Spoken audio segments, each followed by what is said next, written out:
everybody. I'm your co-host Stu, and I'm here with the paranormalist Patty Wilson. And Patty is going to tell us some ghost stories tonight. I am indeed, Stu. I am in a mood for some good ghostly tales, so I thought I'd share some of the ones I've enjoyed, Good. maybe even a couple that are family stories. Well, before you do that, Yes. it's taken us an entire year of doing this, and I'm kind of slow in the uptake sometimes. So we normally start out.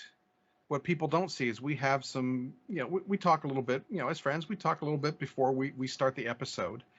And I've looked back when I'm editing the episodes, and even though we ask each other how we're doing, once we start, you say, "Hey Stu, how you doing?" And I say, "I'm fine." And I never say back, "Patty, how are you doing?" Oh, well, thank you. I'm doing all right. I mean, we do that before the opening, We but do. our viewers and listeners don't know that. And I'm not a bad guy. Oh, It's because we already went anybody? through that part, and it's just that, and we, that doesn't get published. But anyway, I just Anybody wanted to who make gets to sure. watch you knows you're not a bad guy. You're a dear, sweet man. Well, we And just I'm wanted to make sure you had a great Thanksgiving, and oh, as I know I did. But awesome. No, everything worked out beautifully. great. So, so I thought I would just tell some stories that I've enjoyed, some that are friendly stories, some that are family stories. So the first one actually comes from a friend of mine. Her name is Linda, and she lived in Blair County, Pennsylvania, her whole life. And one day we went to visit her sister, Jessie. Now, this is a nice little kind of a bungalow. It's a nice like little living room, like a dining room area, and a little kitchen, and then upstairs 2 bedrooms. And I have to tell you, it had no smells at all, but 11 cats. So Well, she that was the says something. crazy cat lady Hmm. who took in all the strays and what have you, and she'd doctor them and get them all better, and if possible, find them homes. And if not, they came to live with her permanently. And Jessie had a big heart. She had tons of litter boxes, but again, nothing. You never smelled a single thing in that house. God love her. And I suppose that's where all her disposable income came from. But she was telling me about finding this house when she was a little girl. She had come to the house with her mother to visit somebody who lived there. And she said she hadn't thought much about it over the years, except she remembered the old man who sat in the corner and watched them. She described him as an elderly black gentleman, white hair, grizzly little beard, and he would smile at her with these big, you know, beautiful eyes of his, and he would wink at her and stuff. And she just thought he was a really nice guy. And she sat quietly because she was told to. And every so often she'd wave at him and stuff like that. And he kept, smiling at her and waving back and what have you. And when she left the house, she said to her mom, I really liked that old man. He was nice. And her mom's like, "What old man?" She said, "The old man that was like smiling at me in the corner and he'd wave at me." Nobody else saw him but her. So when she grows up, she gets married. Eventually, they decide to buy a house, and it ends up being this house. Oh, okay. It just kind of worked out that the house was available and reasonably priced, so she ends up buying this house. And that starts an odyssey for her. She comes into the house to see the house, and laying in the living room is a casket on 2 sawhorses. And the older gentleman is laid out to rest there. And she said, "I knew by now that he was not, he was a ghost. And I was seeing things from the past." But it didn't frighten her. She just remembered how charming and sweet he had been to her when she was a little girl. And she walked around the house and nobody else noticed it, so she didn't say anything. And she bought the house. And over the years, she would see him quite many times, out in the living room, out in the kitchen. In the mornings, very early, like 4 o'clock in the morning, she would hear the rattling of pans in the kitchen and the smell of food cooking, but there'd be nobody downstairs. On a couple occasions, her and her children and her husband all encountered a little kind of heavy set black lady, elderly as well, bustling up the stairs or um, headed up the attic steps. And she said, "We just kind of grew used to the old couple being there. They were family after a while. They never did anything harmful. They just kind of coexisted. And sometimes they would actually, smile or wave or give some acknowledgement that they actually saw the living people in the house. And one day, Jessie said she was sitting in the house watching TV, and there was this knock on the door, and this woman and her teenage daughter um, came in, and she said, "Can I help you?" And and they're like, "Would you mind if we toured the house? This was the house my grandparents grew up in," the woman said. She's like, "Oh," she's like, "Yeah," she's like, "You can come in, come on in." And they walked around the house with Jessie, and the the adult woman said to her, "Would you mind if we went to the attic?" She's like, "Well, there's not much up there but some old Christmas decorations and stuff, but sure, we can go to the attic." So they go up to the attic, and Jessie had often admired the fact that the boards in the attic were so clean. Like, it looked as though somebody had bleached them half to death at some point. They were just white, stark white. And the woman said to her daughter, um, "Your grandmother, your great grandmother, used to come up here, and she would get on her hands and knees, and she'd take a knife and she'd go between each board. She was so particular about cleaning, and then she'd bleach them all until you couldn't barely stand the smell of bleach in the house." And she began telling stories, and Jessie said to her, "You wouldn't happen to have a photograph of your grandparents, would you?" And she said, "Well, yeah, I do actually. I was showing it to my daughter." Um, and she pulled it out, and she said, "It's not a surprise, I'm sure, to you, but it was the old couple that we saw bustling around the house all the time." And she said to her, "I don't know if you're going to be happy about this or not, but even though they've passed away, they're still around here." So, and she began to tell them the stories of what had happened with them and the grandparents. And one of the things Jessie told them about was that she would smell pipe tobacco in the kitchen, and the cooking smells and all of that. And the woman, she was absolutely enthralled because her grandfather was only allowed to smoke his pipe in the kitchen. So he could dump the ashes in the cook stove because grandma wasn't having the ashes strewn about the house. And her grandmother would get up at like 4:30 in the morning and cook breakfast. It didn't matter what day of the week it was. That was just her routine. So little pieces and began to fit together, and it became a really great story for both families. And they both grew to treasure that story. And I just thought it was a lovely little story. Very much so. Yeah. So it definitely had interaction between the deceased and the living. Yes, multiple times, in so many different ways. All of them very pleasant and, quite sweet. Oftentimes, the one of Jesse's sons said about when he was a little boy, and he'd get sick, the little black lady would come and sit by the bed, Hmm. and she'd sing to him, and he would tell his mom, "You can go downstairs now. It's okay, because Grammy's here." And cause she was old, so he just assumed she was a Grammy. Hmm. "Grammy's here." And I've talked to him, and he's like, "Yeah, she was just the most comforting figure you could possibly ask for." Yeah. Did they ever learn their names? Yes, she did learn their names. She learned the history of the area, and how the house came to be, because they actually bought the house right after it was built. So they were the very first tenants in the house. And they lived there for many, many years until they passed away. In fact, her grandfather was laid out in that living room in a casket on two sawhorses. When she described that to her, she's like, "Oh my gosh, that's exactly where it was at, and that's exactly what it looked like." I've never heard of sawhorse. Well, when you see a casket, and it's in a funeral home, usually on one of the roll around tables.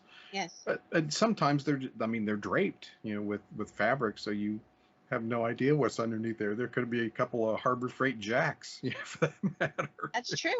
And not, I guess, because our culture is a little different, and we expect them to go to funeral parlors, but not every place does funeral parlors. Mhm. About 10 years ago, I was in West in no, in excuse me, in Virginia, in a house, a beautiful 12-room, gorgeous, sort of semi-mansion type house. It was gorgeous.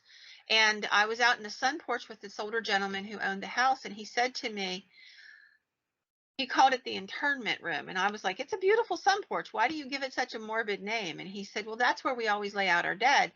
The last one to lay out there was my brother about 6 months ago." So they still were laying their dead out in the house. So, there are places, and there's actually been a resurgence of that. I think partly because of the economy, and partly because of its a lot more intimate to lay out your dead loved one in their home or in your home, and pay your final respects that way. But there's all kinds of literature on where it's legal, not legal, and how to go about it and stuff like that. So that's kind of an interesting story. This next one's also this one's a family story. This is about my one brother. So the youngest of my brothers, who's much older than me anyhow, his name is Terry, and when he was a little boy, he was 7 years old, his mother passed away. And 3 years later, my dad married again, the second time. And the woman he married, her name was Mary. And every one of my three brothers and everybody who knew this woman spoke very kindly of her. And I have nothing but kindness in my heart for this lady. She took those three little boys who were all broken, they'd lost their mom, and she loved them like they were her own children. And she raised them with as much love as any mother could raise a child with. And my brothers thought the world of Mary. When my brother Terry was about 17, Mary got cancer. And for the last few months of her life, she was at home with my dad, and her sister and friends would come and tend her for him. And as things got closer to the end, my dad sent the boys to stay with her mother in town, about 5 miles away. And I guess he just didn't want them there when she passed, if you know what I mean. It was rough enough. One night, Terry decided he didn't want to stay in town anymore, so he decided late that night to walk home. It's an old rural road, some fields, lots of woods, isolated houses here or there. And he's walking along. He comes to this one long straight stretch, and there's fields there, and fence posts every so far. At the very far end of the fence posts, he sees this white sort of shape, and he's looking at it as he's walking toward it. It was a bright moonlit night, and he could see it looked almost human shaped, but he wasn't 100% sure. The closer he got to it for a while, the further it went away. So every step he took toward it, it would seem to float backward a little. And then it got to the end of the fence row, and it just paused there. And he kept walking, and then he thought, that looks like Mary. And she was wearing her favorite nightgown, which was a blue silky nightgown. And he stopped a couple fence posts away from her, and she smiled at him softly and faded away. And he knew in that moment that she must have passed. He kept walking. He was about a good half-mile from home at that point, so he just kept walking. He walked down the walkway and down the steps to the porch of the house we grew up in, and my dad was sitting in the shadows, his head down, and Terry walked up to him and said, "I'm so sorry about Mary, Dad. I know she's dead." And Dad looked up and he said, "How did you know?" And he said, "Well, Mary came to say goodbye to me." And he told him what he had seen. And it meant the world to my brother that Mary cared so much for him that when she died, she couldn't leave until she told him goodbye. He was the youngest of the three boys, and he was the one she held and cuddled and eased the pain for them the most as he, tried to learn how to grieve for the loss of his own mom. And Terry always kind of believed that somehow, I don't know, Mary or somebody kind of led him to decide that this was the night he had to go home so that his dad didn't have to sit up all night with her alone. Back in that day, which we're looking at 1958, 59, something like that, people didn't act about death like we do today. Today, it's this big ordeal. It's, call the police and the 911 and get the body out of here and what have you. But people were much more comfortable with death, and so they would have just waited till morning to call for someone to come and take care of what needed taken care of. And that's exactly what happened. They sat on the porch that night, and the next morning Dad called and said, told the authorities and Mary's mother and family that she had passed in the night, and everything was started down that path that had to go down to get her buried. But Terry thought that he needed to be there that night, and so he chose that night to go home. Did he see Mary any other times after that, or was that the only time? No, that was the only time he ever saw her. And interestingly enough, many years later, in 1976, our dad passed away. And the night he passed away, Terry went, at the time he was in the middle of a divorce, and he went to his ex-wife's house because he wanted to be where his children were. And she knew what was going on and had let him stay there a few nights, sleeping in the living room, just because he didn't want to be alone. And on that night, he came to the house and he left himself in. It was dark in the house, and he just sat there in the living room after he had checked on his children and had his head down, and he was crying quietly because he had lost the only parent he had. And my brothers were immensely close to our father because of the loss in their life. And the next morning, whenever his ex-wife got up, she said to him right away, "Terry, I'm really sorry about the loss of your dad." And he's like, "How do you know my dad died?" And she said, "Well, I saw him standing behind you while you cried, so I knew he had passed." She saw him, but Terry didn't know No, he he was didn't there. see them that time, but she said he had his hand on Terry's shoulder as if trying to comfort him. And interestingly enough, the last thing that my dad was able to say before he passed was he asked my mom to take care of Terry. He always worried about Terry. He knew this would be really hard on Terry. So that was definitely something my father was focused on, how to comfort him. It is, it is what it is. And, that's the last of my family stories. But I have some other stories that I've always enjoyed. Not many people realize that Pennsylvania had a huge French component at one point. There were a lot of people from different nations who came here, and they built communities. There's Swiss and German and Dutch and what have you. After the French Revolution, there were a lot of people who were displaced, more well-to-do French people who, because of the revolution and the killing of the king and the queen and everything that happened with Napoleon Bonaparte, all of the stuff that occurs there, they are exiled.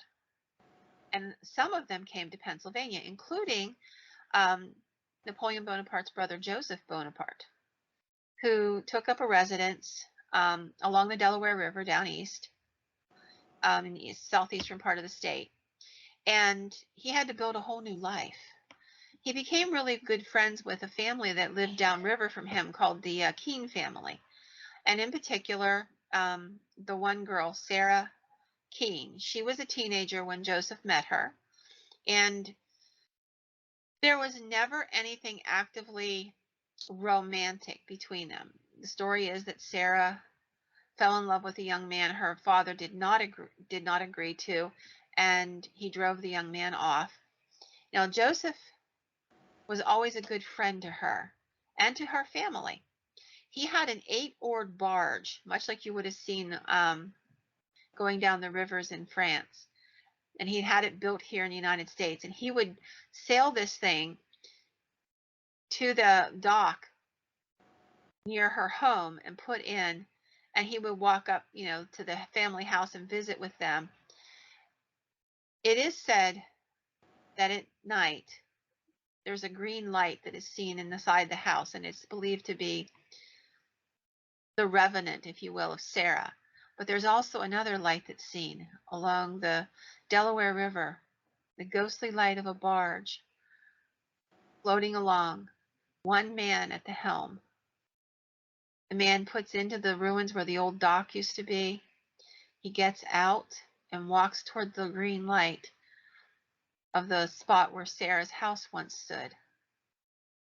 It's believed that it is Joseph Bonaparte, always her friend until the end of his life, coming back to visit his dear friend who never married because she couldn't marry the man she loved. Sad. It is sad, but it's also Yeah, a fascinating story, and Mhm. historically very, very interesting. Yeah, sad that she couldn't marry who she wanted to, but that she had a good friend that didn't take advantage of the situation either. No, he was her good friend for many, many years. He was her father's friend. When her father passed away, he continued to come and visit, and he would sit and they would talk or sing or tell stories or what have you. But he kept her from being completely alone as she isolated herself because of the loss of her love. And you hear those stories quite frequently from that time period, the story of Baker Mansion and Anna Baker, who died a spinster because she couldn't marry the man she loved. Okay. And people don't realize it, but there was, like I said, there was a huge French contingent. It was the French. Well, originally it was the Spanish who first came into the New World and kind of tried to conquer and settle into it. And then, and that's where you get like the New Orleans and all, and some of the Spanish cities in Florida and places like that. And then the French came. I'm sorry, New Orleans would have been French, Hmm. and they built little forts. And it was interesting. They were much different than the British in how they colonized. So the British basically took over and ran over everything that was in an area, and then they just took it all. Whereas the French would build a small fort. They would bury a placard and a small cask of jewels or gold and declare this was the property of the French government. But they would move days and days and days away and then do it again. So they had these little tiny outposts, and you can trace them all the way from New Orleans into Quebec. And there's an actual, I mean, I've seen maps and you can see the actual trail of these little forts. So, they had a large impact. There was a whole bunch of Native Americans in the Northeast who spoke French. They traded in French. It was a really important culture. And so I guess that's one of the reasons Bonaparte chose to come here. He needed a new life, a new place. And to be honest with you, there's also stories that one of the reasons he came here is because in France there was a bounty on him because of his brother. And so by coming across the ocean, he was hoping to be able to find peace. That's a good reason. Yeah. And I hope he did. I really do. I mean, he seemed like a very nice gentleman. I've not read any stories of his life that depict him in any other way other than kindly. And I would yield to you on that, being the history buff that you are. Well, Hmm. so we're going to visit a little bit more history. Um, I have had the privilege of going to the Fulton Opera House, also down in the southeastern part of the state. And it is a beautiful building. And it has some great ghost stories up on the stage floor area where the opera house itself was. But what always fascinated me, and the reason I went, is it was a good 4.5 hour drive to get to this place from where I live, was that underneath the opera house, the basement is actually the ruins of an old prison.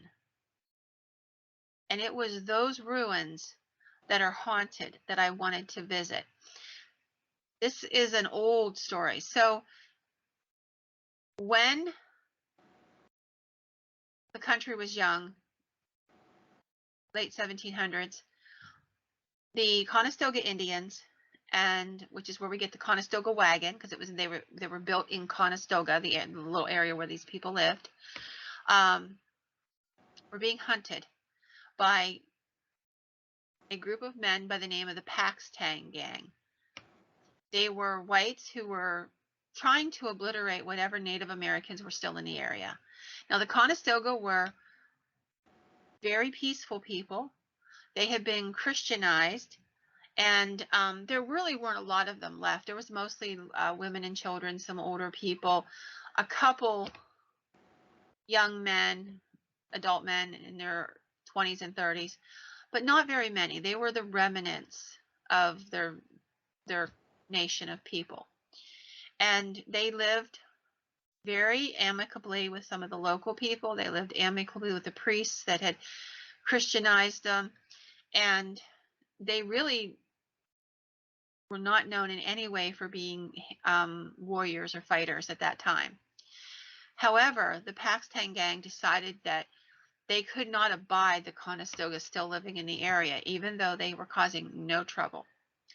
So they decide to raid the village one cold morning, very, very early, and they attack and kill most of the Conestoga that are left.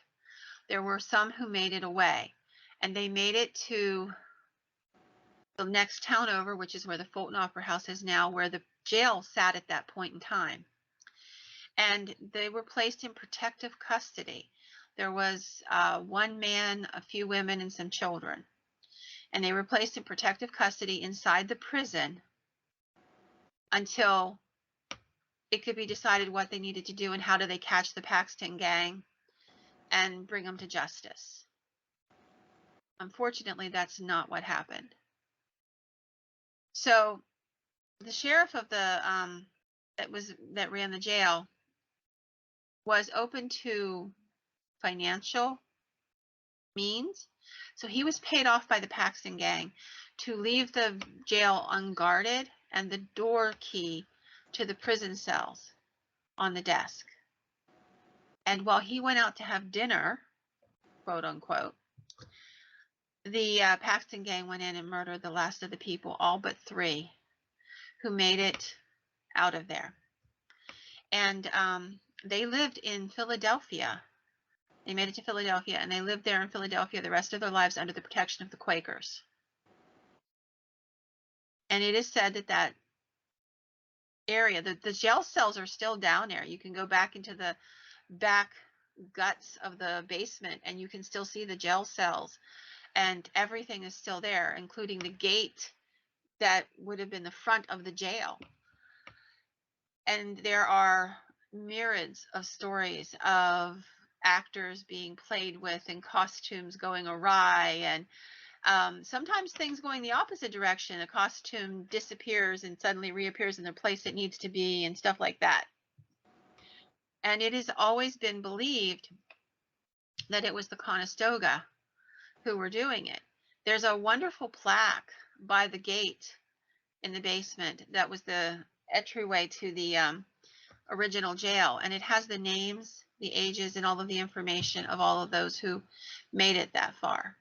And it's a fascinating, I admit tragic, but a fascinating piece of American history. And it's a piece of history that kind of shows you how difficult relations were. You know, at the beginning, the relations between the Native people and the Anglos weren't so bad, but different cultures clash in so many ways. People misunderstand and misinterpret, and then it becomes there's a bitterness that happens. And that was definitely a story that illustrates how far out of bounds it could go. So please tell me that there's a silver lining that the gang and the sheriff got their comeuppance. Well, the gang, a couple of them got their comeuppance, not all of them. And I don't know anything about what happened to the sheriff. That just sort of fades out of the history books. What I think was fascinating is, this was about 18 years ago I was down there. There was a Native American man from Philadelphia who came, who was a descendant of one of the 3 people who made it to Philadelphia.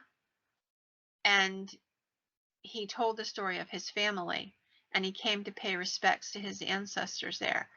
And I thought that was, his story was just fascinating, of what happened to them once they got there. So they were placed literally under the protection of the Quakers. And as long as they were in the confines of Philadelphia, the city, they were safe. Nobody would harm them. And they stayed there for many, many years and made their homes, had their families, and what have you. So as bad as everything was, and believe me, it was horrible, I spared you details.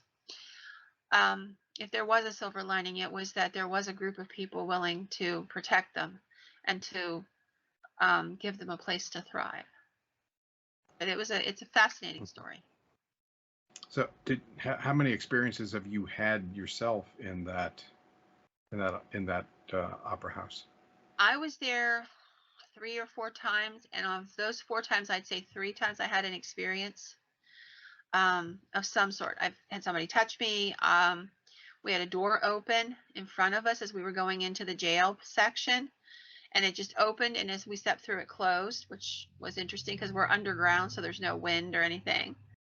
And then we caught voices one time talking, but it was not English, so I'm assuming it was probably whatever language the Conestoga spoke. It's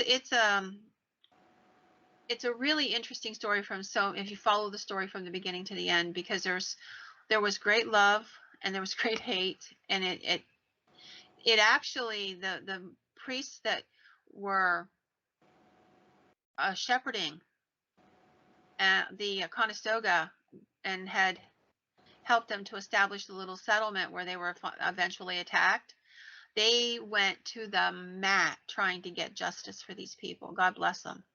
They went all the way to the Penn family, who was still in control of Pennsylvania at the time, seeking justice because of what had happened.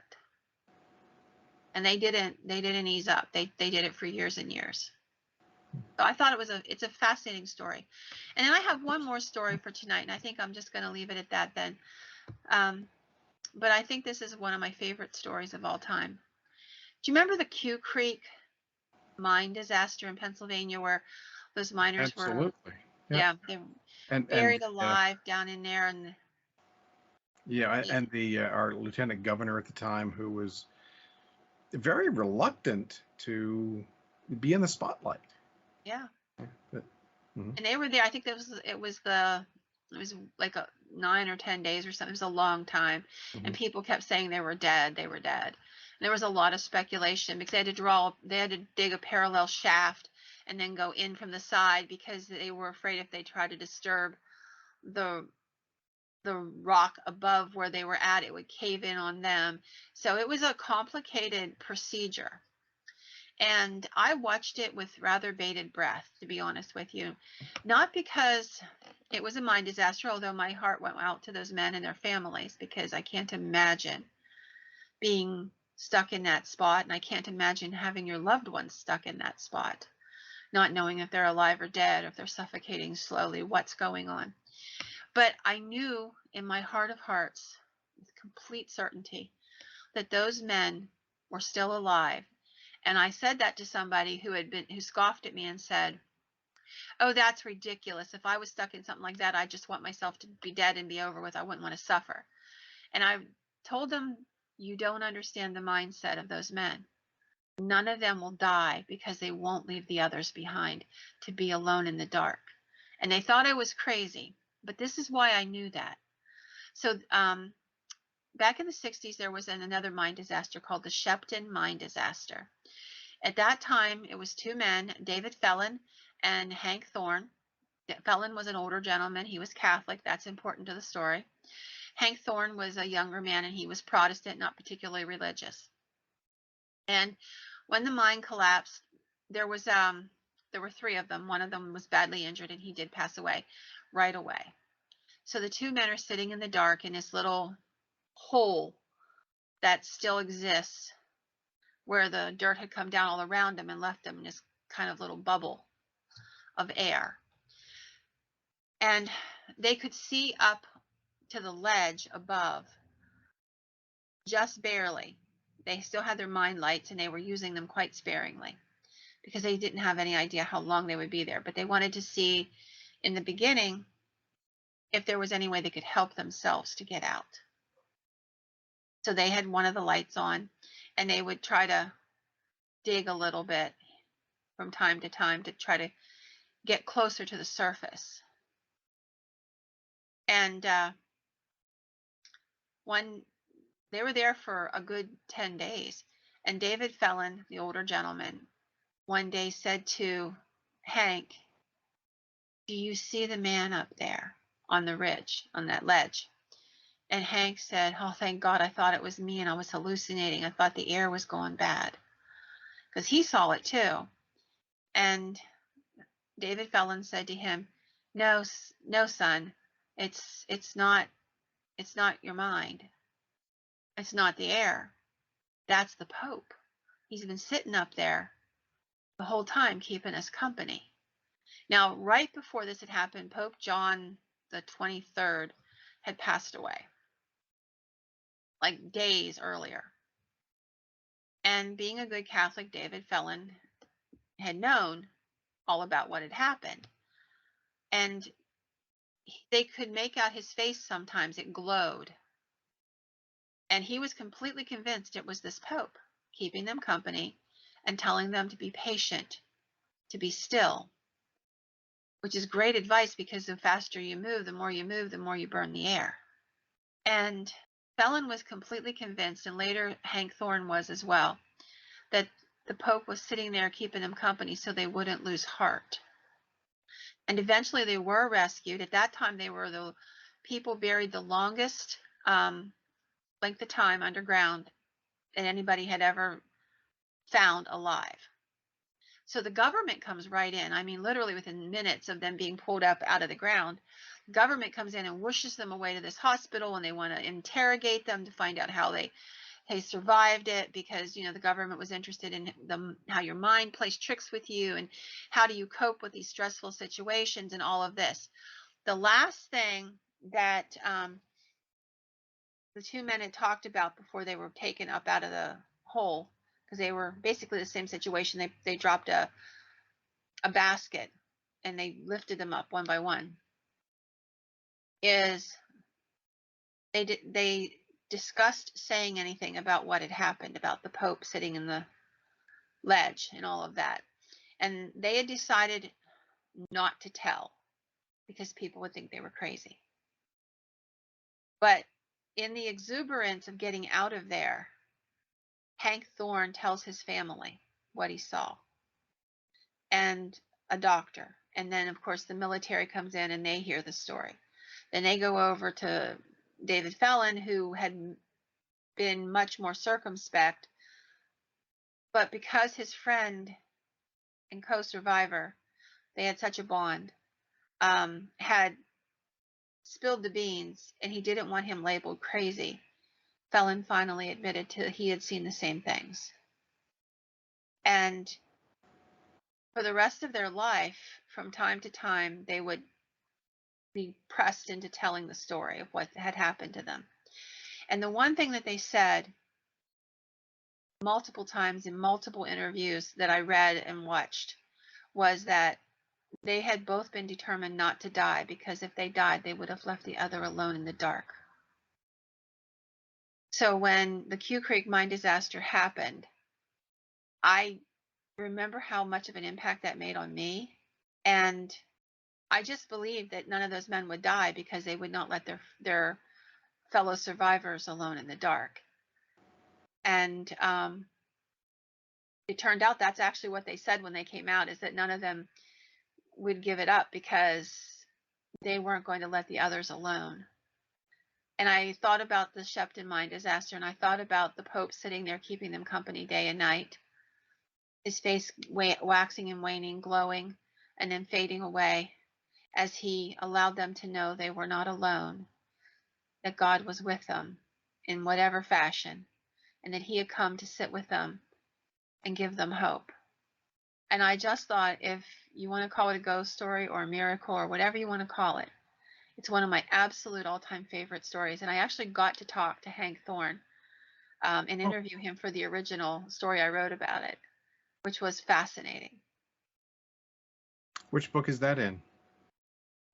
It's either the red or the blue book. Sorry, I don't remember. But it's in one of those two. I know it's in one of the two ghost guides. And I know I color code my books. People are always like, such and such a story, can you tell me something about it? First of all, some of those stories are 20 some years old. And I know them by the colors of the books. So somebody will ask me, why did such and such happen in this story? And I'm like, first, what color was the book?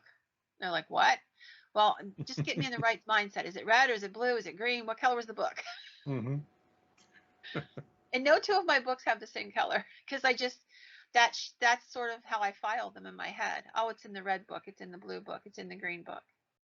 And believe me, whenever we're all done with this episode, and while I'm downloading it to start editing, I'm going to be looking on my bookshelf on the other side of the room over here. Yeah, it is in the red book, because it's actually on the cover is the picture of the Pope.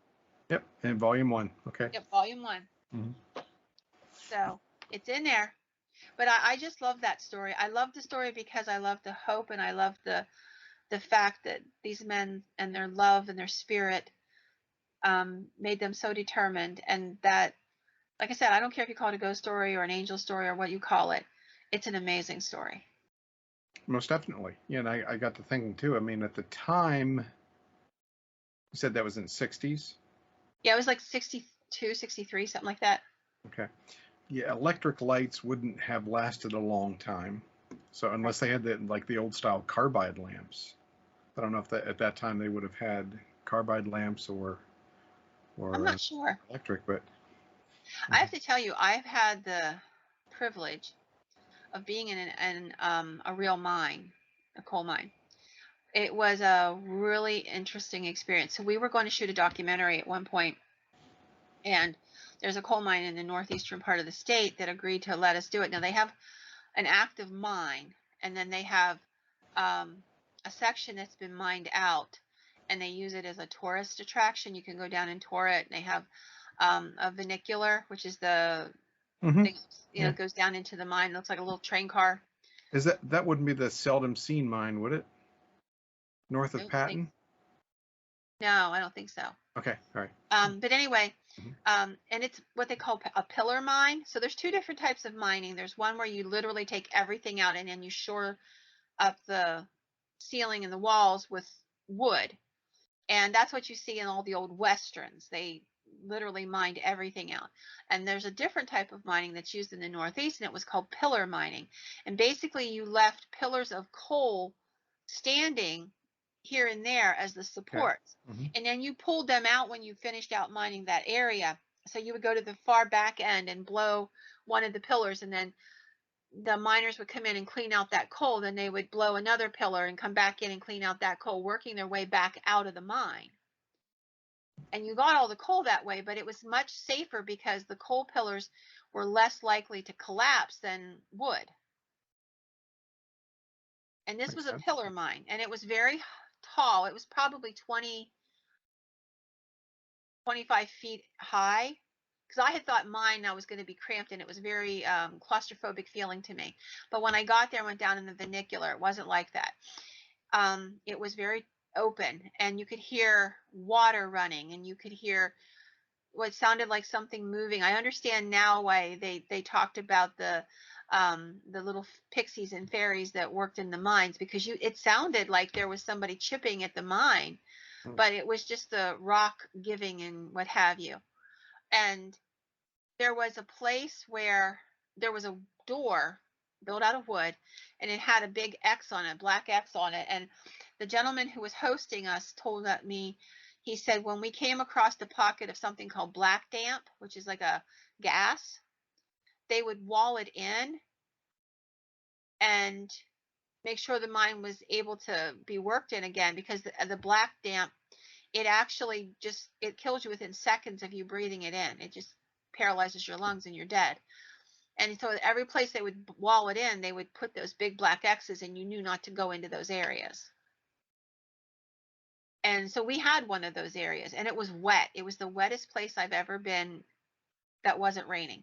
There was water dripping all the time. We had to cover the cameras and everything in plastic bags so we could use them, because everything was soaked. By the time we left, don't think there was one of us that didn't have plaster down hair. Our clothing was just damp, and we all ended up having to go back and take showers and get cleaned up. It was just a very different world. I can't imagine having to be in there every day. Hmm. I could not either. The only mine that I've ever been in, this is going to sound weird, is the salt mine in Salzburg, Austria. Oh, okay. And it was completely different because there they made grottos and they flooded them with water, let the water absorb the salt out of the rock, and then the salt water was just pumped up and down the mountain into Salzburg where it was refined. But it was interesting. There's so many different levels, of the thing, so it was big, but it was dry. It wasn't damp like you were describing, but Yeah. it was just amazing how expansive it was. Huge cavern that Yeah. were basically just dug out. That's how I was really surprised by the width and the depth and the breadth of this whole thing. I had thought, like, you see the mines on TV and the old westerns, and they're always narrow and what have you. This was very different than that.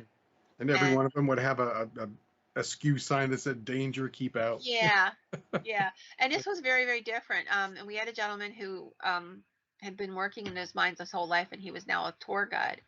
And he was phenomenally intelligent about the subject and taught us a great deal. And we actually ghost hunted in that mine because it was supposed to be haunted.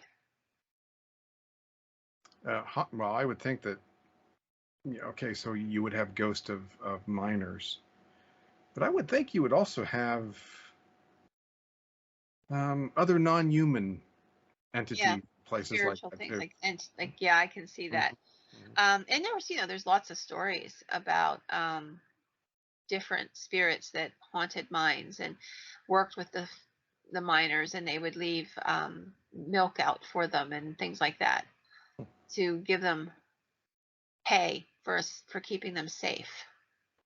So there's a lot of folklore that goes along with it. Tommy knockers is actually what that was. Tommy knockers were made famous by Stephen King's story, but originally Tommy knockers were these little spirits that worked in the mines, and if you paid them for their work and their and protection, basically protection money, they would keep you safe. And so they didn't need cash, but what they did is they would leave them bits of food and little pans of milk, and when they got paid, they would make sure they gave them this stuff so that they would thank them for keeping them safe and not having a mine collapse.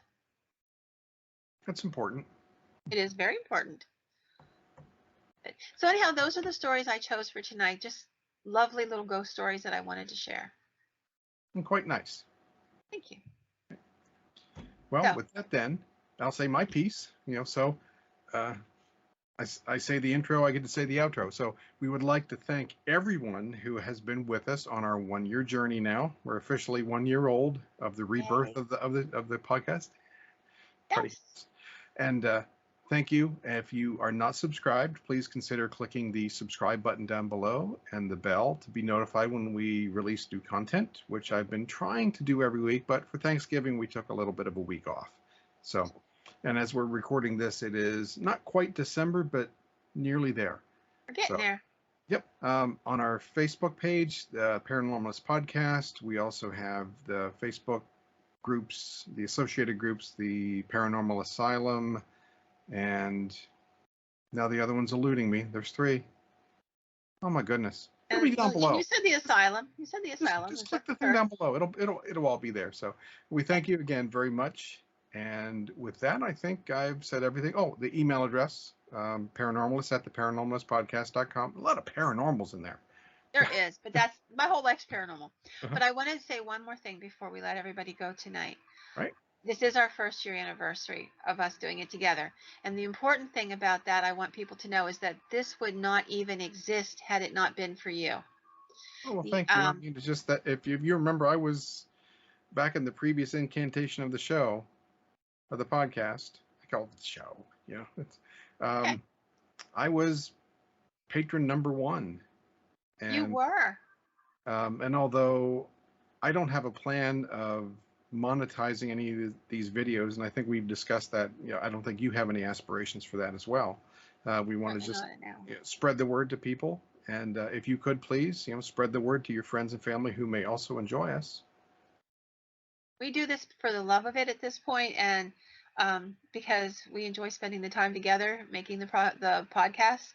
But I want everybody to know that I would be sitting here torturing my children with ghost stories tonight if it wouldn't be for you, Stu.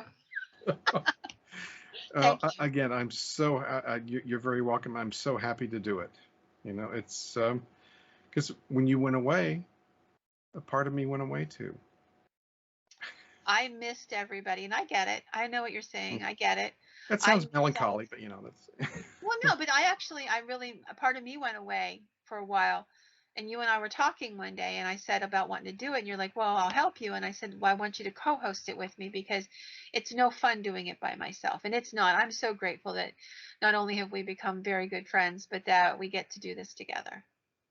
Again, so happy. So I'll let you have the last word, my dear. All right. So good night, everybody.